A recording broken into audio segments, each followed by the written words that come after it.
दोस्तों, भोले भंडारी। आज दिनांक 11 अप्रैल 2024 है। आज की देववाणी, जनवाणी, मंगलवाणी। दोस्तों, वैसे तो मेरी कोई ख़ास उपलब्धि है नहीं इस दुनिया में। मैं छोटा सा आदमी अपना छोटा मोटा काम करके अपना गुजर बसर करता हूँ। लेकिन मैं बहुत दिनों से एक रिसर्च कर रहा हूँ। वह है शब्दों की शक्ति।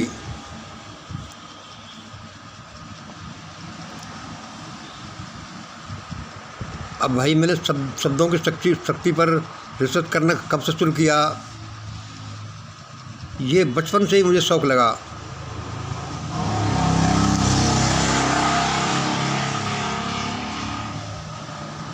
जब मैंने ईसा मसीह की किताब में पढ़ा कि तुम पहाड़ से कहो कि वह यहाँ से उठकर समुद्र में जाकर गिर जाए तो ज़रूर गिरेगा। और जब मैंने पढ़ा इमर्सन के एसेज में कि वर्ड्स आर लिविंग बीइंग्स, मैंने जब पढ़ा कि शब्द सजीव होते हैं, cut a word and it will bleed, जब मैंने उनके एसेज में पढ़ा कि शब्द को काटो और उसमें से खून निकलेगा, इस तरह से ये शब्द भी जीवित प्राणी होते हैं।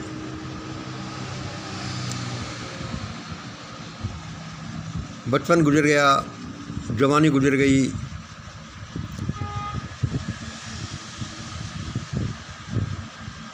मैं थोड़ी रिसर्च को आगे बढ़ाता रहा कि यार ये बात सही है कि गलत है। और क्या पढ़ा, भारत के पुराने साहित्य में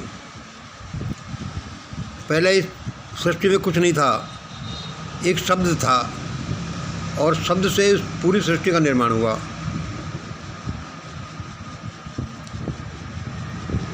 परमात्मा ने एक शब्द बोला, प्रकाश हो जा, और प्रकाश हो गया। फूल खिल जा, और फूल खिल गए। बचपन से ही इन शब्दों ने मेरे दिमाग में खलबली मचा रखी है। मैंने कहा भाई, शब्द तो सचमुच में बड़ी अद्भुत शक्ति है, लेकिन मुझे ये प्रैक्टिकल अनुभव नहीं था। लेकिन इनसे मुझे ये मेरी इच्छा जागृत हुई कि मुझे इस बारे में कुछ करना चाहिए।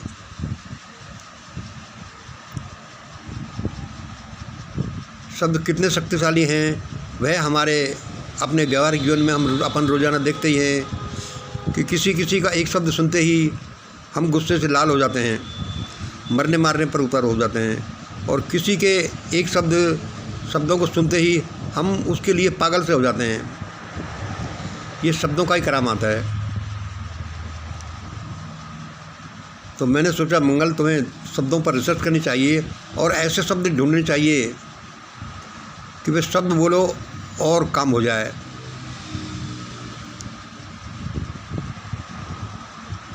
क्या शब्दों में ताकत होती है। अभी आज सुबह मैंने एक पता नहीं अखबार में पढ़ा था या फिर सोशल मीडिया की कोई क्लिप थी। वह क्या था,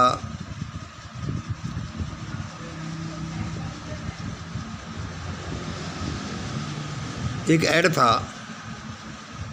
उसको बीजेपी की तरफ से समझ लो। एक ऐड था, क्या लिखा था उसमें, अब की बार फिर एक बार मोदी सरकार, अब की बार फिर एक बार मोदी सरकार। ये क्या एक साधारण से शब्द हैं, शब्दों का एक गुच्छक है, एक वाक्य समझ लो। तो ये समझ लो कि जैसे इन शब्दों को सुन कर के मैं बेहोश सा हो गया। और बेहोश भी क्या, ऐसा समझ लो जैसे कि कोई मेरे शरीर पर गर्म तेल के छींटे मार रहा हो। मैं बड़ा बेचैन हो गया, 1-2 घंटे में बेचैन सा ही चल रहा हूँ। अब की बार फिर एक बार मोदी सरकार। मैंने कहा भाई क्या कह रहा है ये आदमी, क्या कह रहा है पार्टी। मैं मन ही मन कहने लगा, अरे मोदी जी आपकी हमारी क्या दुश्मनी है, इतना अन्याय अत्याचार तो मत करो।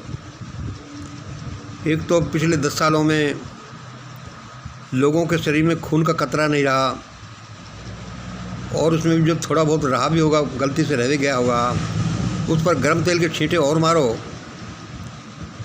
अब की बार फिर एक बार मोदी सरकार। भाई मेरी तो हालत ख़राब हो गई। फिर मेरे ये ध्यान आया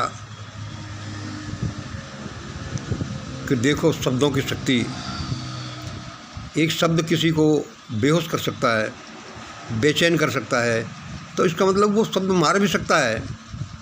ये क्या है, कुछ शब्द तो है ही, इसमें और ज़्यादा क्या है। अब की बार एक बार फिर मोदी सरकार।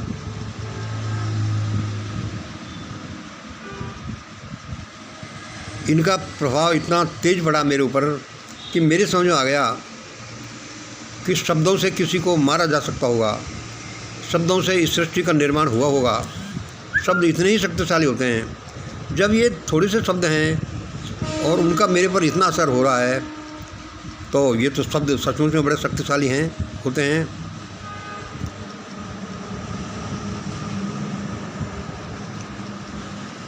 आज दिनांक 11 अप्रैल 2024 है। आज की देववाणी जनवाणी मंगलवाणी इसी विषय पर।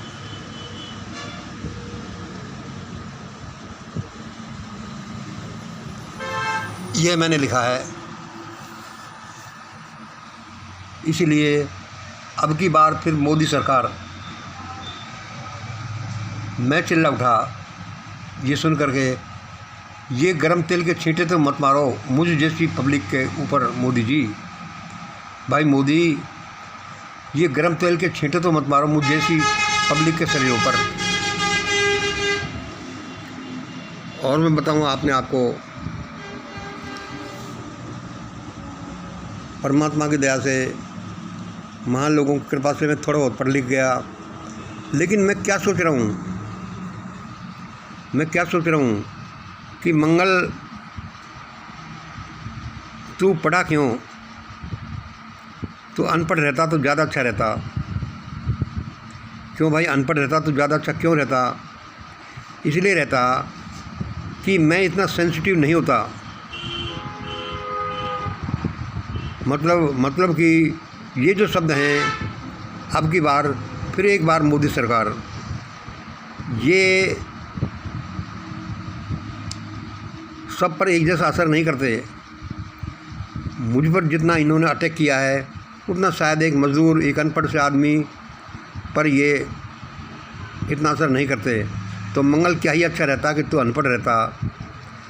कम से कम मुझे सारा इस गोरख धंधे का पता तो नहीं चलता कि राफेल में क्या हुआ, ईवीएम में क्या हुआ, पुलवामा में क्या हुआ। अरे भाई हुआ होगा जो हुआ होगा। अपनी रोटी खाओ, सो खाओ, पियो, मौज उड़ाओ।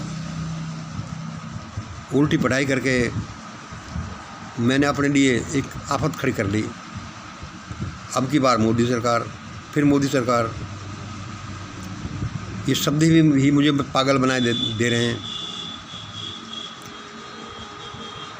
अब इन पर तो असर नहीं पड़ता, लेकिन इन पर असर नहीं पड़े इसका मतलब थोड़ी है कि हम पर असर नहीं पड़ेगा।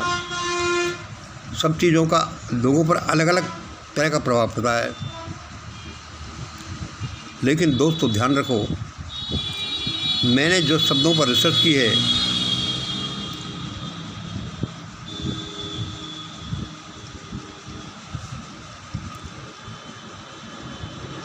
यह दोष मोदी का नहीं है।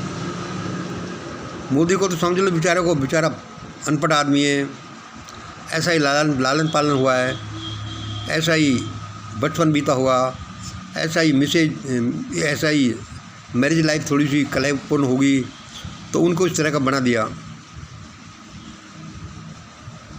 लेकिन मोदी के पीछे असली जिसकी बैकिंग है, जैसे मान लो बीजेपी की है तो बीजेपी है, बीजेपी के पीछे भी असली बैकिंग आरएसएस की है और आरएसएस के पीछे भी असली बैकिंग 2 बिग बुल्स की है, 2 भारत के सबसे बड़े बुल्स की है।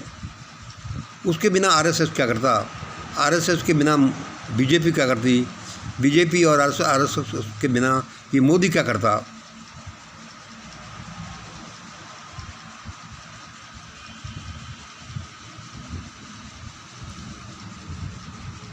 अब मैं आपको अपनी रिसर्च का रिजल्ट बताता हूँ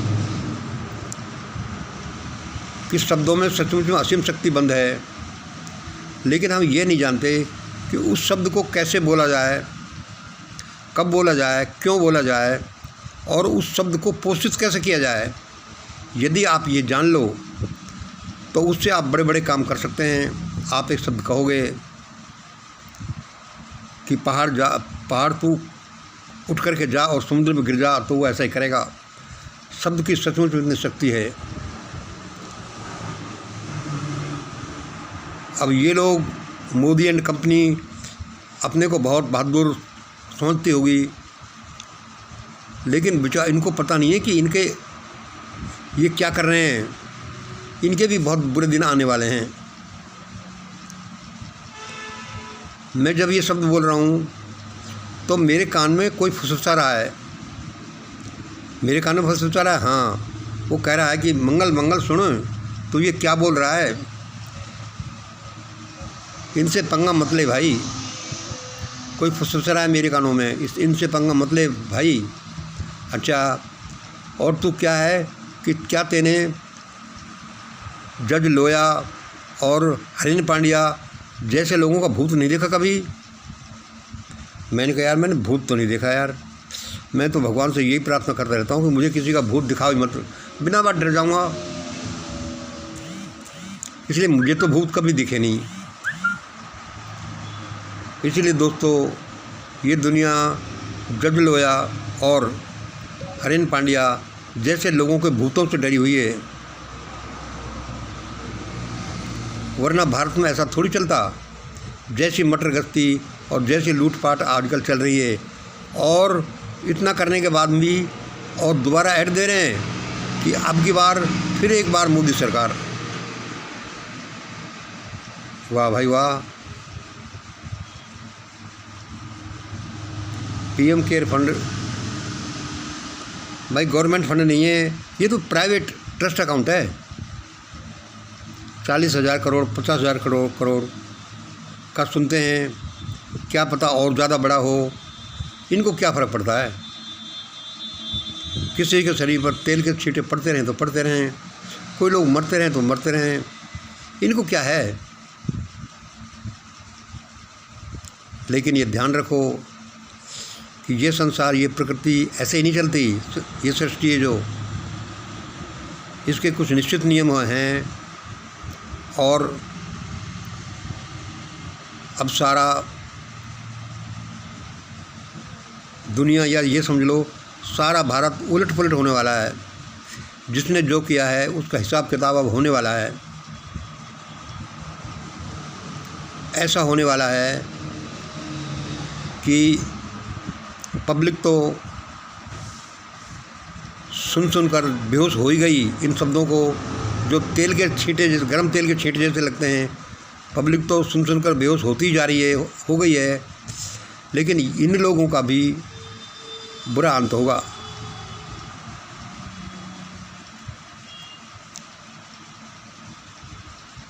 अब भाई मैं तो नहीं चाहता कि किसी को बुरा हो, और मेरे चाहने से होता क्या है। मेरे जैसे तो सड़कों पर बहुत घूमते हैं, लेकिन देखना आप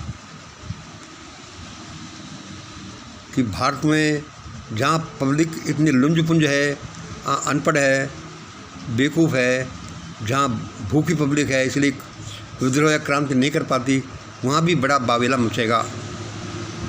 इसमें कोई दो राय नहीं, क्योंकि चाहे लोग नहीं करें लेकिन प्रकृति तो करवाएगी।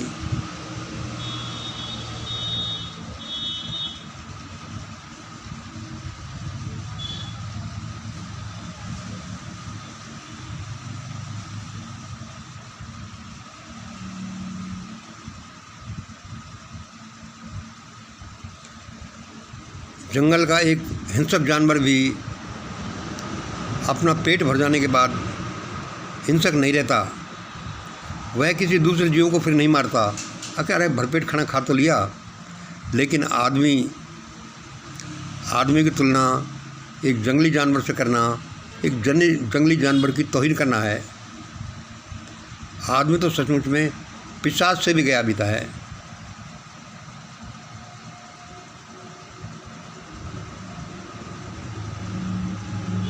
मैं जो यहाँ कहना चाह रहा हूँ, मेरे जो कहने का आशय है वह मैं रोज़ाना बोलता रहता हूँ, और यह भी कि अब कोई बड़ा बावेला भारत में आएगा और वह बावेला बड़ा अच्छे के लिए आएगा।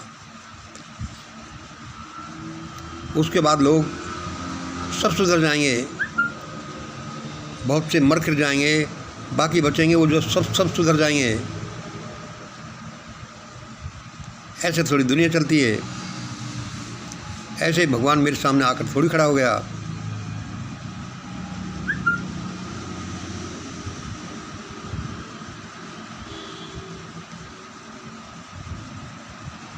सब कुछ एक खास पैटर्न में होने वाला है, और उसी पैटर्न में होने वाला है जिस पैटर्न में मैंने अपने वीडियोज़ में बोल रखा है कि ऐसा ऐसा होगा। चाहे देर सवेर हो, लेकिन ऐसा होगा, और इतना अच्छा होगा कि मज़ा आ जाएगा। सबकी नानी याद आ जाने की है,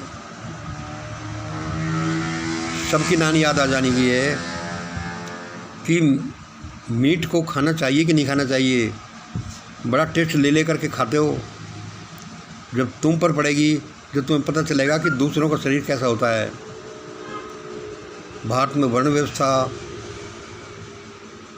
और उस पर आधारित जो जाति व्यवस्था पनपी है, इन लोगों को पता नहीं है कि ये क्या है असल में, ये कितनी भयानक है।